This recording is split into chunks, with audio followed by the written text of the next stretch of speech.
Bonjour, ce chapitre s'intitule Le capital. Dans ce chapitre, nous allons définir le capital, nous allons prendre les caractéristiques, les formes et les sources de financement du capital. Le terme capital est utilisé pour exprimer une variété de concepts. Le capital, on peut dire qu'il est une richesse qui donne un revenu. C'est un moyen financier de se procurer un instrument de production, c'est un bien qui permet de produire d'autres biens, ainsi de suite.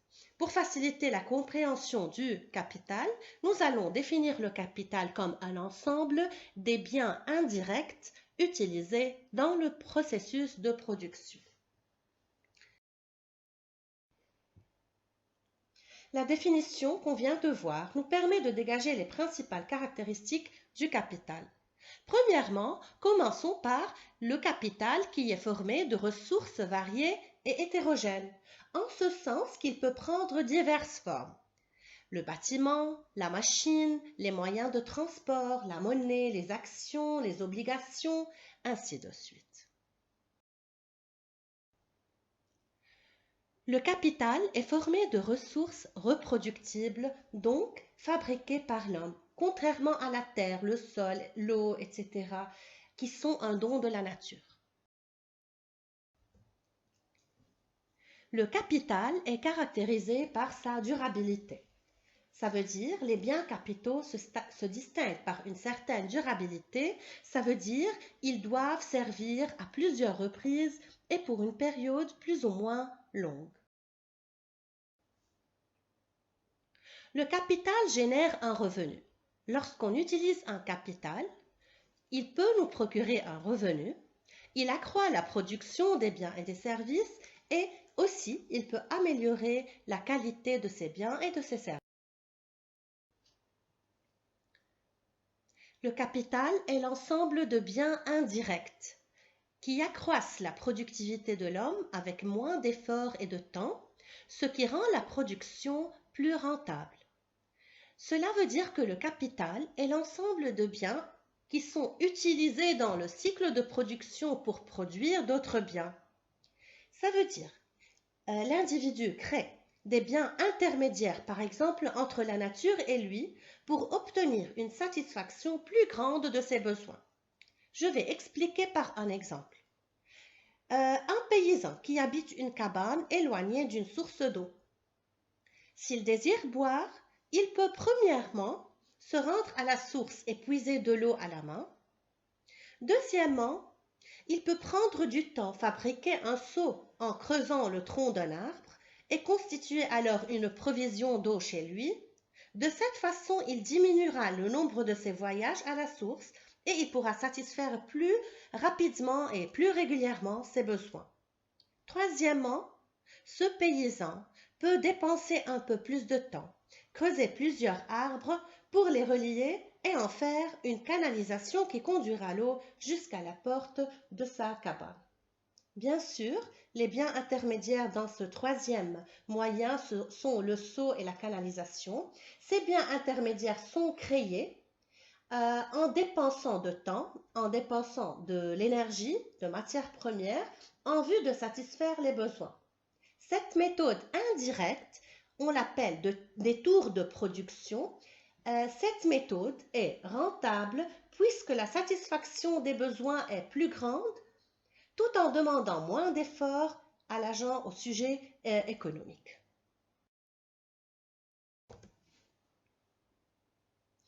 Ce qui précède nous permet de distinguer les concepts suivants, la richesse, l'investissement et le revenu. La richesse, c'est la valeur de l'ensemble des biens détenus par les agents économiques. Lorsqu'un agent économique utilise la richesse dans une activité productive, on parle d'investissement. Il y a alors formation du capital. Et l'utilisation du capital pour une période déterminée procure un revenu. La première caractéristique du capital est qu'il englobe un ensemble de ressources variées et hétérogènes, donc qui peuvent se présenter sous des formes très diverses. La distinction entre les différentes formes du capital se fait selon l'optique dans laquelle nous nous plaçons, du point de vue économique, juridique ou comptable.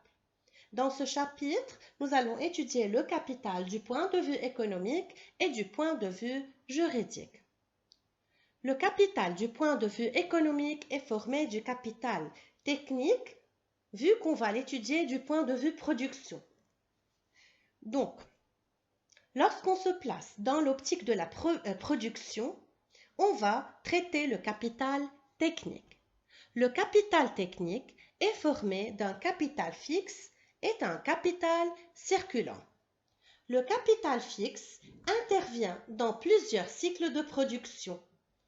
Il ne se transforme pas, donc sa structure ne se transforme pas, sa structure technique, comme par exemple les machines qui sont des biens durables et à usage multiple. Alors que le capital circulant, c'est le capital qui ne peut intervenir qu'une seule fois dans le cycle de production. Il s'agit là d'un bien à un seul usage. Il se consomme chaque fois et doit bien sûr être remplacé, comme les matières premières, les biens intermédiaires, ainsi de suite.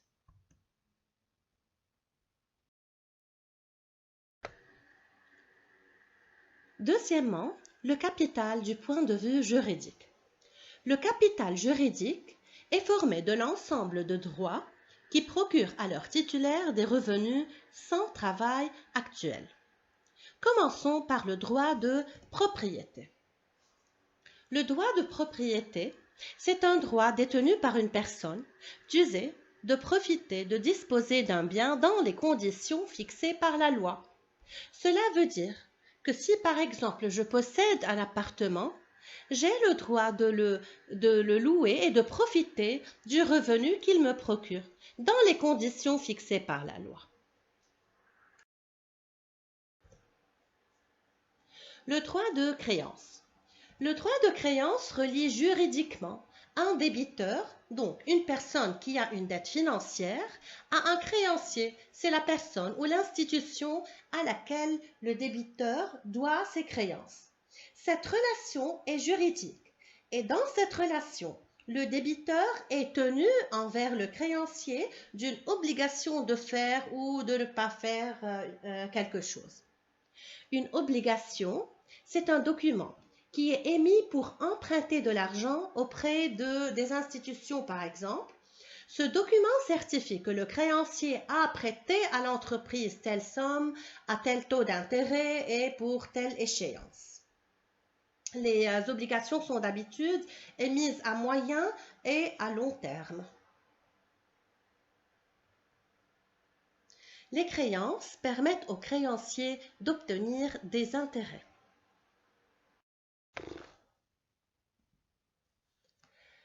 Nous savons déjà que le système économique a pour but principal et essentiel de pouvoir produire les biens et des services pour pouvoir satisfaire les besoins des citoyens. Mais on ne peut pas produire sans capital. Et lorsque je dis formation du capital, je parle d'investissement. Les investissements ont besoin de financement. Où trouver les ressources nécessaires pour financer ces investissements? Les agents économiques peuvent avoir recours à plusieurs sources de financement. Première ressource, c'est l'autofinancement. Et lorsque je dis autofinancement, ça veut dire le recours à l'épargne. L'épargne, comme vous savez déjà, c'est la partie du revenu qui n'est pas consommée. Revenu égale consommation plus épargne. L'épargne, donc, c'est la partie non consommée du revenu. Les agents économiques peuvent avoir aussi recours aux emprunts auprès des banques et aussi ils peuvent avoir des facilités de paiement de la part des fournisseurs, que ces fournisseurs soient locaux ou étrangers.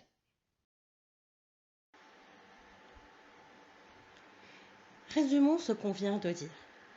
Premièrement, la formation du capital est à la base du développement. Le développement exige un accroissement de la production en quantité et en qualité, Et cet accroissement n'est réalisable que par des investissements nouveaux, donc par la formation du capital. La formation du capital se fait à partir de l'épargne.